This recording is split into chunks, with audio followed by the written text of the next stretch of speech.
Hello students, आपके अपने YouTube channel deep study में आपका स्वागत है। फ्रेंड्स, आज के इस वीडियो में हम बात करेंगे क्लास 9th के अध्याय 3 परमाणु एवं अणु इस चैप्टर के लघु उत्तरीय प्रश्न के बारे में।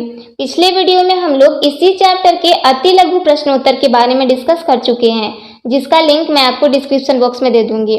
तो एक बार आप उस वीडियो को जरूर देख लेना ताकि आपको इसी चैप्टर का शॉर्ट क्वेश्चन आंसर समझ में आ जाए। तो हमारा फर्स्ट क्वेश्चन है, द्रव्यमान के संरक्षण का नियम लिखें। उत्तर में हम लिखेंगे, किसी रासायनिक अभिक्रिया में द्रव्यमान का न तो सृजन किया जा सकता है न ही विनाश, अर्थात किसी भी अभिक्रिया में अभिकारकों और उत्पादों के द्रव्यमान का योग अपरिवर्तनीय होता है। यह द्रव्यमान संरक्षण का नियम कहलाता है। फ्रेंड्स, इसमें कहा जा रहा है कि जब रिएक्शन कराया जाता है तो अभिकारकों और उत्पादों के द्रव्यमान का योग हमेशा समान रहता है, वो न घटता है न बढ़ता है, वो अपरिवर्तन रहता है। सेकेंड क्वेश्चन है हमारा, निश्चित अनुपात का नियम लिखें। इस नियम के अनुसार दो या अधिक तत्वों के संयोग से बने यौगिक में अवयवी तत्व का भार के विचार से सर्वदा एक स्थिर अनुपात होता है, चाहे वह यौगिक किसी भी विधि द्वारा बनाया गया हो। फ्रेंड्स, अगर आपको ये समझ में नहीं आ रहा है तो आपके बुक में देखिए, पेज नंबर 35 में दिया गया है। स्थिर अनुपात का नियम में लास्ट में किसी भी यौगिक में तत्व सदैव एक निश्चित द्रव्यमान के अनुपात में विद्यमान रहते हैं, इसे ही स्थिर अनुपात का नियम कहा जाता है। तो इसमें पूरा क्लियर समझ में आ रहा है कि स्थिर अनुपात का नियम क्या है। फ्रेंड्स, यौगिक में क्या होता है, दो या दो से अधिक तत्व होता है तो उसमें सभी तत्व एक निश्चित अनुपात में होते हैं, तो इसे ही स्थिर अनुपात का नियम कहा जाता है। हमारा नेक्स्ट क्वेश्चन है, परमाणु क्या है। उत्तर में हम लिखेंगे, तत्वों का वह सूक्ष्मतम कण जो स्वतंत्र रूप से नहीं पाया जाता है लेकिन जिसमें तत्व के सभी गुण मौजूद रहते हैं तथा जो रासायनिक अभिक्रिया में भाग लेता है, परमाणु कहलाता है। इसमें कोई समझ में न आने वाली बात नहीं है, ये खुद समझ में आ रहा है तो हम इसे डिस्कस नहीं करते हैं। बस इतना जानते हैं कि परमाणु तत्व का सूक्ष्मतम रूप है। क्वेश्चन नंबर 4 है, प्रतीक का क्या तात्पर्य है। पिछले वीडियो में हम लोग एलिमेंट्स, सिंबल, एटॉमिक नंबर और एटॉमिक मास 1 से लेकर 20 तक का डिस्कस कर चुके हैं, तो आप एक बार उसे जरूर देख लेना ताकि आपको अच्छे से समझ में आ जाए। तो प्रतीक क्या है, प्रतीक वही संकेत या फिर सिंबल। जैसे हाइड्रोजन, हाइड्रोजन का स्पेलिंग क्या होगा, HYDROGEN, तो इसका सिंबल क्या होगा, दैट मीन्स प्रतीक क्या होगा, सिर्फ H। और हीलियम का HE इसका प्रतीक हो जाएगा। इसे हम वाक्य में ऐसे लिख सकते हैं, किसी तत्व के पूरे नाम के संक्षिप्त रूप को उस तत्व का प्रतीक कहते हैं। 5 नंबर है, परमाणु द्रव्यमान मात्रक AMU एटॉमिक मास यूनिट को परिभाषित करें। उत्तर में हम लिखेंगे, कार्बन तत्व के विशिष्ट समस्थानिक C12 के एक परमाणु द्रव्यमान के 1/12वें भाग को परमाणु द्रव्यमान मात्रक कहते हैं।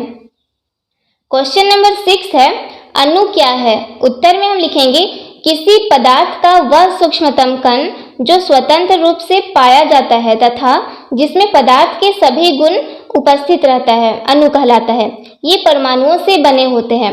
फ्रेंड्स, बहुत सारा परमाणु मिलकर क्या बनाता है, अणु, और बहुत सारा अणु मिलकर क्या बनाता है, पदार्थ बनाता है। तो अणु क्या है, अणु पदार्थ का सूक्ष्मतम कण है और परमाणु क्या था, तत्व का सूक्ष्मतम कण था। क्वेश्चन नंबर 7 है, आयन क्या है। उत्तर में हम लिखेंगे, आयन विद्युत आवेशी परमाणु या परमाणुओं का समूह है।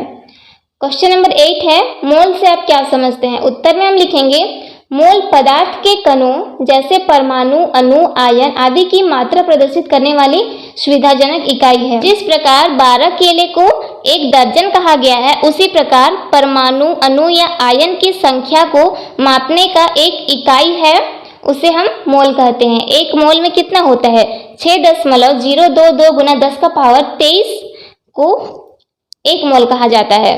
हमारा नेक्स्ट क्वेश्चन है, क्वेश्चन नंबर 9, मोलर द्रव्यमान क्या है। उत्तर में हम लिखेंगे, पदार्थ के 1 मोल अणुओं का द्रव्यमान उसका मोलर द्रव्यमान कहलाता है। क्वेश्चन नंबर 10 है, एवोगाड्रो संख्या क्या है। उत्तर में हम लिखेंगे, किसी पदार्थ के एक मोल में कणों की संख्या 6.022 गुना 10 का पावर 23 होती है, उसे एवोगाड्रो संख्या कहते हैं। फ्रेंड्स, अभी हम क्वेश्चन नंबर 8 में ही डिस्कस किए कि मोल क्या है। जैसे 12 केला को हम 1 दर्जन कहते हैं, ठीक उसी प्रकार परमाणु, अणु या आयन की संख्या को मापने के लिए एक इकाई होता है जिसे हम मोल कहते हैं। अब एक मोल में कितना होता है? एक मोल में होता है 6.022 गुना 10 का पावर 23 होता है, तो इसे हम एवोगाड्रो संख्या भी कहते हैं। इस संख्या को 6.022 गुना 10 का पावर 23, इस संख्या को एवोगाड्रो संख्या कहा जाता है। अब हमारा नेक्स्ट क्वेश्चन है क्वेश्चन नंबर 11। परमाणुकता की परिभाषा लिखें। किसी तत्व के एक अणु में उपस्थित परमाणुओं की संख्या उसकी परमाणुकता कहलाती है। क्वेश्चन नंबर 12 है, एक परमाणु को आंखों से देखना क्यों संभव नहीं होता है? उत्तर में हम लिखेंगे, परमाणु का आकार हमारी कल्पना से भी छोटा होता है, अतः किसी भी तरह परमाणु को आंखों से नहीं देखा जा सकता है। फ्रेंड्स, ये जो परमाणु है ये सूक्ष्मतम कण है, हम लोग जितना कल्पना कर सकते हैं ये उससे भी छोटा होता है, इसलिए हम इसे आंख से नहीं देख सकते हैं। क्वेश्चन नंबर 13 है, बहुपरमाणुक आयन क्या होते हैं? उदाहरण दे। उत्तर में हम लिखेंगे, जिन आयनों में परमाणुओं का समूह होता है उसे बहुपरमाणुक आयन कहते हैं, जैसे ammonia NH4+, OH-, NO3-। Friends, जिस आयन में परमाणुओं का समूह होता है उसे बहुपरमाणुक आयन कहते हैं। जैसे एग्जाम्पल में यहाँ देखिए, अमोनिया NH4+, यहाँ एक से अधिक परमाणु है, यहाँ नाइट्रोजन है, यहाँ हाइड्रोजन है, इसमें आयन है, प्लस आयन है, इसमें प्लस चार्ज है, तो ये हो गया बहुपरमाणुक आयन। अब इसमें कितना परमाणु का संख्या है? देखिए, हाइड्रोजन 4 है, नाइट्रोजन 1 है, 4 और 1 5, तो इसमें परमाणु का संख्या अगर पूछे अमोनिया में परमाणु का संख्या कितना है तो आप लिख सकते हैं 5। उसी प्रकार OH है, NO3- है। क्वेश्चन नंबर 14 है, परमाणु व आयन में क्या अंतर है? उत्तर में हम लिखेंगे, एक साइड परमाणु लिखेंगे और एक साइड आयन लिखेंगे। फर्स्ट नंबर है, यह विद्युत उदासीन होता है। आयन साइड में फर्स्ट नंबर में हम लिखेंगे, यह विद्युत आवेशित होता है। फ्रेंड्स, ये जो आयन होता है ये प्लस चार्ज होता है या फिर माइनस चार्ज होता है, दैट मीन्स ये विद्युत आवेशित होता है और इसमें कोई भी आवेश नहीं होता है। सेकेंड नंबर में हम लिखेंगे, अक्रिय गैसों को छोड़कर अन्य सभी परमाणुओं की इलेक्ट्रॉनिक रचनाएं अस्थायी होती है। आयन के साइड में सेकेंड नंबर में हम लिखेंगे, आयनों की इलेक्ट्रॉनिक रचनाएं अस्थायी होती है। थर्ड नंबर में हम लिखेंगे, अक्रिय गैसों को छोड़कर सभी परमाणु क्रियाशील होते हैं। थर्ड नंबर में आयन के साइड में हम लिखेंगे, आयन अभिक्रियाशील होते हैं।